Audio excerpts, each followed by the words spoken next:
Ryan says, so is the number of wins BP must get to the job to get the job going down? Yes. No, because he hasn't won any games. Yeah. But in reality, yes, because everyone else Right. is firing their coach and stuff. But okay, let's just talk about that right now. For you guys personally, because 2 weeks ago we had this conversation and we were like, hey, Bobby's the interim. There's a clear path for him being the head coach.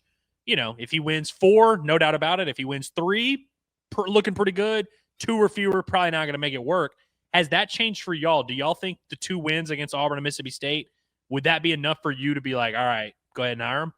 It wouldn't be enough for me, but just where I feel like the conversations are headed. And then now you're starting to hear national sources. Like yesterday, they were doing the breaking thing for Florida, and it was Bud Elliott and Chip Patterson. They're both like, yeah, man, I think Bobby's going to get it. That conversation just continues to change here. He's not going to be able to go over and get the job. I just don't think you can do that. But if he wins 2 in a row, I things could get very, very interesting here. Let me say again, ain't good enough for me, man. All right, it's not. My thought process hasn't changed on this. If he gets 3 wins, then I think it's something they'll have to really look at. You got to consider the rest of the, the market and the carousel and all that. 4, they would probably give him the job, and I wouldn't complain about it too much at that point. But I would not rule out, if he wins back-to-back here these next 2 weeks, that he's done enough in the eyes of the people making decisions here.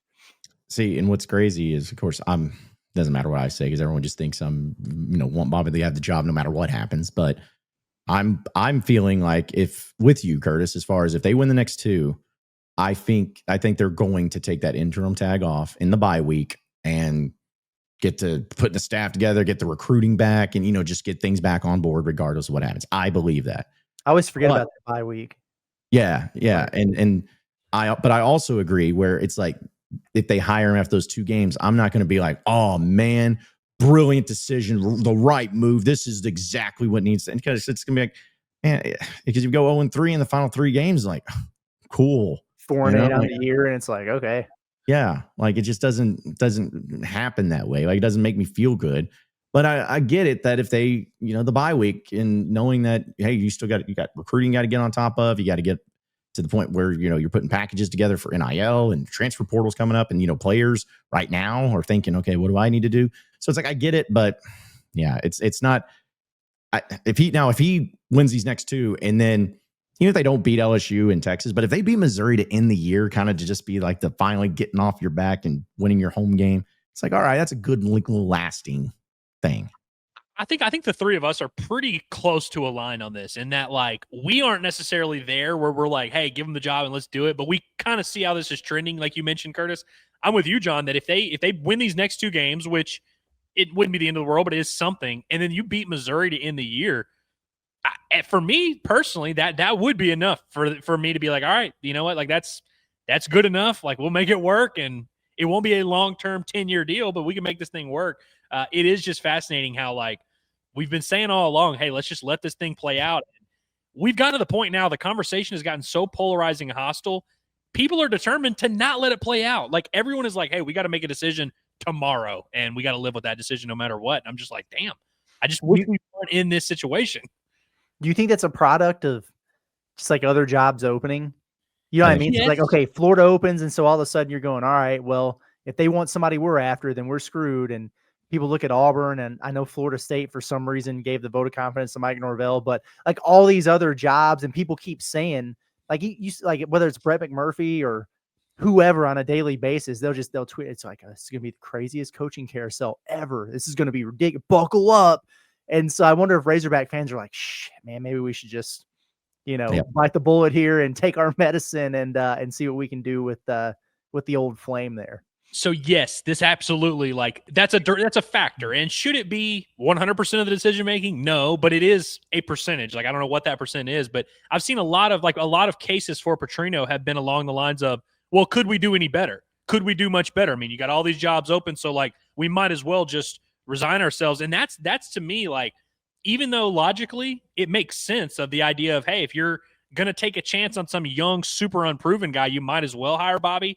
That's not a crazy statement. But what is a crazy statement is not giving yourself a chance. And that's what I think Arkansas would be doing if they committed to Bobby right now or in the next 2 to 3 weeks. when you still have time on the clock and time for this thing to play out. I don't think the fans should be resigning themselves to, hey, this is the best we're going to do. I think you should be pressuring your athletic department to take the biggest swing possible. And then if that swing misses and you get down and it's a 1-2 count, okay, let's shorten up our approach and let's work the other way. But like, it's 0-0 right now, maybe even a 1-0 count. Why would we not try and hit a home run? We're not in 2-strike mode just yet. But fans seem to like they just want to make the decision right now. And so they're like, hey, we can't do any better. We're probably going to strike out. Let's just see if we can poke a single the other way. And I'm like, I just don't know if now's the time to go into 2-strike mode. Yeah. And also to the Petrino angle, and this is what I've tried to portray, is like, if Arkansas loses to Auburn, like, I'm out on Petrino. Like, because it's like, I can convince myself that losing a 1-possession game on the road against a top 10 team and a 1-possession game at home against a top 5 team is like progress and better. But there's no excuse against Auburn. Like, yes, you're 0-4, they're 0-4. Neither of you are good football teams. But it's like, for me to feel good about Petrino, this is the game you have to win. You have to beat a team that you like. That's not just going to be, such a high standard that you can't get to. Like, they got a lame duck coach and they can't move the football. Like, this is and it's at home. This is a quintessential game that you should win. And if you don't win it, I'm like, you're not going to win any of these games. Yeah. So I want to make that clear that, even if he loses to Auburn, it's like, all right, I'm not gonna feel good about this anymore. It's like, I want to do something different. So, but like you said, Andrew, we got to let it play out. We got to let this play out, because can I just, this might rile some people up, but I want to do the body language expert thing today. Bobby P seemed pretty comfortable in his own skin and his environment up there at that podium today for a guy, coaching for his life on the interim that's 0-2 in his games there. A lot of smiles, joking around, loving life, smile on his I'm just saying that it was not lost on me. The body language there was pretty positive for a guy in his situation. Yeah, no, I'm with you 100%. And John, I'm really glad you said what you said about if they lose to Auburn, it changes everything. That tells me, John, that you're a normal adult with a brain that works and you're able to just like, figure things out as they go along. I don't know why. And I want to ask the chat that as well. Because again, there's a lot of people who feel firmly that, hey, this is over and Bobby should be the coach. And I'm not here to tell you you're crazy or even that you're wrong. I just want to hear from you guys that if they do lose one or both of these next 2 games, would you feel differently? Because if the answer to that is no, then it tells me that we don't even need to have this conversation, frankly. Like, if you are so committed that them losing a bunch of these games down the stretch wouldn't change your mind, then I don't know why we're having this conversation. And I think it's been the other way, where people like Dan Wolken and other people that hate Bobby have been saying, well, if he wins games, it doesn't matter. And it's like, it has to matter. What do you mean it doesn't matter? Like, it has to matter. These games that they're about to play, there are stakes in them. When you win, we're going to feel differently. You lose, we're going to feel differently. Like, that's how this has to work. I'm sorry. Yeah. Well, and I know we'll get to some other chats too, but real quick, to your point, Andrew, it's like, that's the thing that, these coaching searches, I know it's how it goes. It's like, people get so passionate about and you brought up too, Curtis, the urgency of it. And also, like things like the body language, like you brought up, because I agree, like he was looking comfortable. I'm like, these things just keep adding up, where everyone's like, no, Bobby, do not smile. You do not smile. You better not look comfortable and happy, because that means they're going to hide. They're not going to, we might as well just blow up the program right now. Jokes, like, just relax until you know something. And it's like, just the approach and the tension and the passion that everybody has gets riled up. And again, I understand it, but I think that it's kind of like you have to judge coaches off seasons and everything. It's like, imagine, say if you had a basketball coach and that was going through a regular season, it was not good, whatever, they were barely a tournament team. You're like, we have to fire this guy right now. It's like, okay, well, what if he got to the tournament and went to the Final Four? Like, you still going to fire him? Like, maybe not, but it's like, just wait till it plays out. Like, they're not going to do anything right now. But man, Curse, you just got everybody mad. I'm telling you, you're talking about him, Bobby looking happy and smiling. Hey, he's chilling, man. He's feeling good. Throwing the jokes out there, relating to his grandkids. What?